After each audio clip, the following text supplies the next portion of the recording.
প্রধানমন্ত্রী সুদ্ধা অন্তত 3 শতাধিক পার্লামেন্টের সম্মানিত সদস্যরা সেদিন বসা। 1997 সনের বাজেট বক্তৃতা যখন আমি করতেছিলাম, ডক্টর কুদরতে খোদা, নাম রাখছে কুদরতে খোদা, আসলে গজবে খোদা।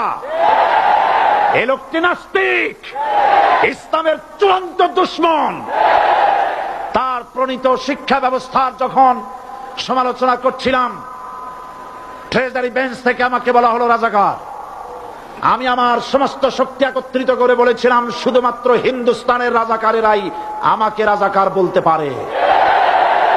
আমি বলেছিলাম 1973 সন পর্যন্ত আমি বাংলাদেশের কোন রাজনৈতিক দলের নেতা এবং কর্মী ছিলাম না। আমি রাজাকার নই। আমাকে রাজাকার বলে যদি তাকে প্রমাণ করতে না পারে 10 কোটি টাকার মানহানি মামলা দায়ের করব। আমার এই বক্তব্য সারা দুনিয়া শুনেছে।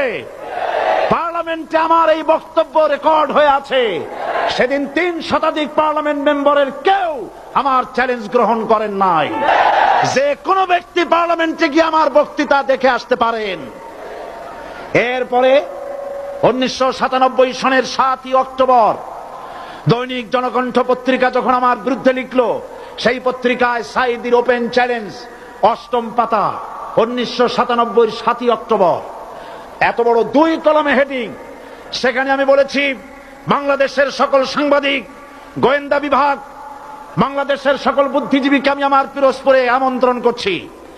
আমার উপস্থিতিতে যদি কেউ প্রমাণ করতে পারে বাংলাদেশের স্বাধীনতা যুদ্ধের বিরুদ্ধে আমার কোনো ভূমিকা ছিল, সজ্ঞানে স্বেচ্ছায় জাতীয় সংসদের সদস্য পদ থেকে পদত্যাগ করব।